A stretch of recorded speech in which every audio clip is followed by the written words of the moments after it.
one of the games to watch this Friday night will be Wayne when they travel to Southside.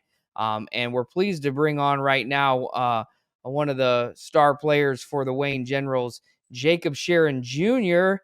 Jacob, how are you? Can you hear us okay? Yeah, I'm great. How are you guys doing? Great. Thanks for joining us tonight. No Well, problem. I know it's been an interesting week for you. I know you guys heard your sectional assignment, getting ready for the end of the regular season too, but also sitting at 5-3, the most wins for this Wayne program in a couple years. Just talk about this Wayne team, kind of the corner you guys have been able to turn in some respects compared to the last couple seasons, and where this Wayne Generals program is right now. Well, first and foremost, I feel like this team is more of a, as Coach Haydock would put it, a Haydock team. Like I feel like all the players from seniors all the way down to the sophomores we have playing have really bought into the Haydock philosophy. What Coach Haydock says all the time is either you can't do it or you won't do it. Either way, you won't play. And all the guys that we have playing right now can do it and will do it. Yeah. What is it? One of the things Coach Haydock mentioned earlier this season, kind of at the media day and things like that, is this is basically his best wide receiver core he's had in 36 years of coaching. For For you, you, what makes what this makes group this group so? so special? Well, I think it's because we all work so hard and we all know that things don't come without hard work and we're always pushing each other to do our best. And we got kind of a little bit of a friendly, like teammate rivalry going. So like obviously when one of our guys does something good, we want to cheer him on and do great things for him. But at the same time, we want to be like, okay, now I want to top him so I can be better. And it just keeps us going. And that's why I believe we're as talented as we are. Sure, sure. And part of that, we're seeing some of the highlights for on our video podcast stream here. You play You play defense as defense as well. A well. lot of you guys play both ways. That dynamic for you guys, what is that like in practice as far as the focus on On offense offense. and then defense? As far as how breaking that up goes. Well, there are certain days we have Mondays and Wednesdays that are usually designated for offensive days. So on Mondays and Wednesdays, I obviously go with my offensive position group, and then Tuesdays and a little bit of Thursdays, it's mainly it's defensively oriented. So I have to lock in more on that to try to stop the opponent. For you, I know for you, it's kind of a comeback Comeback season. season. You went through a pretty significant injury last year.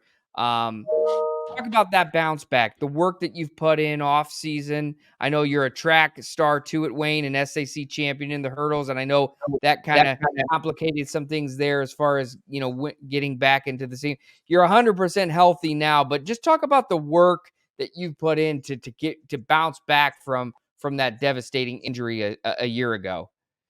Well, trying to bounce back from an injury like that is no easy task. Like believe me, but at the same time, I had a great support system with my teammates, athletic trainers, my physical therapist. Like it was, I just had a great su- cast of supporting people to just help me get through that injury. And I always had to push. I knew this recovery wasn't going to be easy. I knew I was going to have to fight for it, and I fought for every last bit of rehab. And I just thank God that I'm back 100%.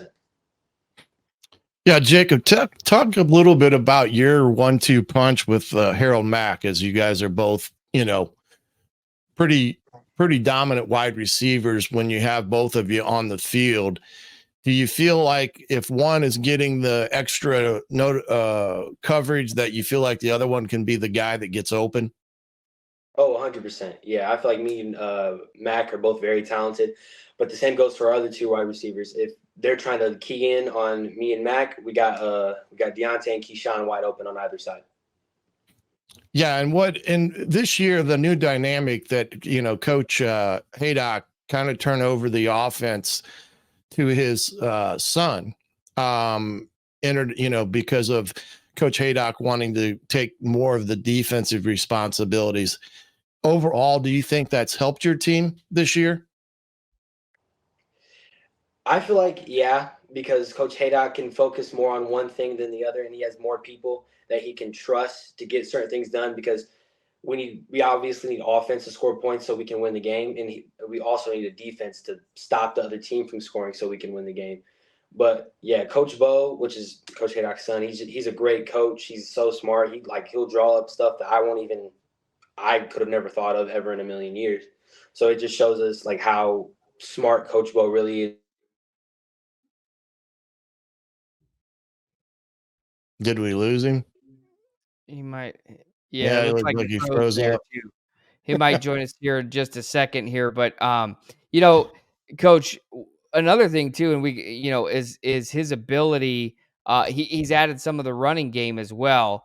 For him and what they're able to do with the running game. So much of their offense, and he kind of alluded to it with the different play calls that Bo Haydock draws up.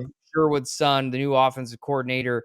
Um, you know, that's an important part of it is when you have these playmakers that have the ability to get in the open field and then turn on the jets. When you have a 110-meter hurdle SAC champion that can fly down the field, I mean that's a benefit to you as well. And I think that really has shown for Wayne this overall this year. Yeah, and he's also ran the ball some, where he's been in the tailback. I think he's back now. Yeah. Kick me There out he just a is. second. We're good to go. Yeah. There you go. It's all good. I love the man cave or wherever you're at. By the way, I got pretty good. So we were just talking when you got kicked off there a sec. The running aspect of it too. You do a lot of the things out of the backfield, and you talked about Coach, the offensive coordinator Haydock, and being able to implement some different things, some wrinkles. For you to get up in the open field, whether it's passing and to turn on those jets and, how fun has it been for you to get mixed in with all the different wrinkles that he has?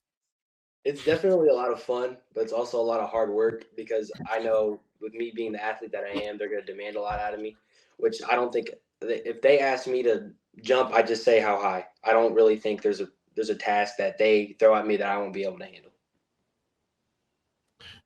Yeah, Jacob, the other thing I wanted to ask you, you guys you finish up with Snyder this week. And of course, Snyder, has something riding on the line as it pertains to this weekend, being that, they have to win in order for them to at least have a chance to potentially be a co-champ or a tri-champ or however you want to look at it.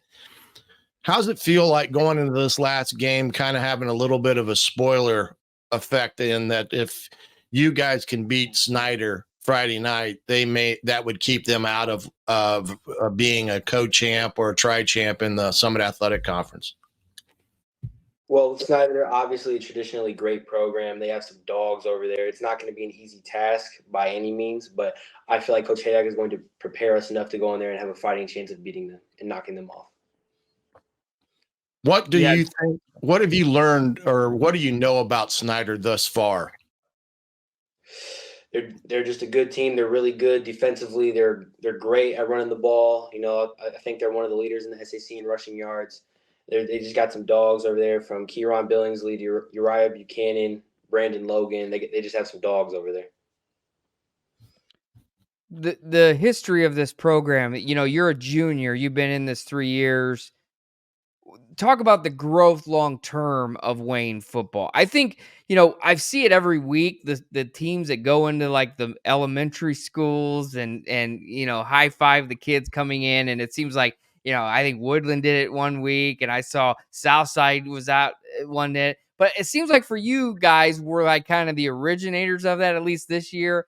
For you guys, though, the development into the middle school and getting through to the younger kids, how valuable has that been for Wayne, for not just football, because that basketball team won SAC a year ago, but Wayne athletics as a whole, how much it's improved in the last 2 or 3 years?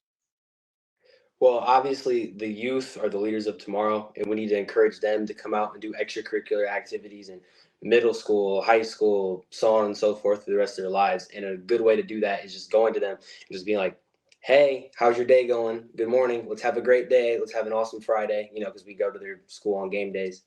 and then just try and just put a smile on that kid's face, and it makes them want to come out and support, and it shows that, oh, they're doing something out here. Maybe I want to be a part of this when it's their time to be in high school. Sure. What's next for you? I know you're only a junior, but I'm sure the success you've had on the track, the success you've had in football, has that kind of led to some avenues as far as recruiting and maybe what you want to do in college?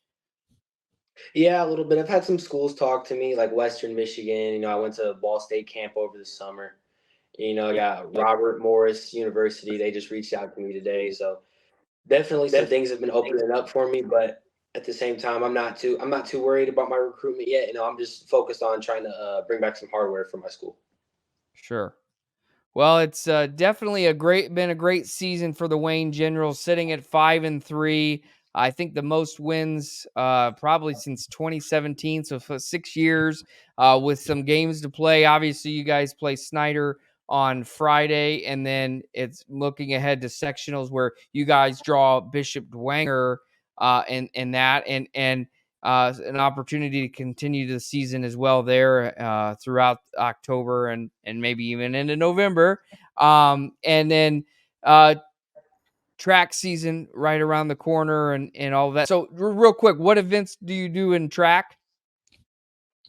It's kind of like football. They got me doing everything, but my main events are probably 300 hurdles, 4x1, 4x4, and probably the open four. Like they just have me doing a lot, which again, they can throw whatever at me. I feel like I can There handle you go. it. Yeah. Well, that's great. And that's great to see that another multi-sport athlete representing their school here in the Fort Wayne area. Well, Jacob, we appreciate you jumping on with us tonight upon further review and catching up with the Wayne Generals and what their season has been. And we're glad to see you back at 100% and really having a great season. And best of luck the rest of the way as you guys finish up the season this week with the regular season and then head into the postseason. Thank you guys so much for having me, and thank you for the good luck wishes. I really do appreciate it. All right. Thank you so much, Jacob.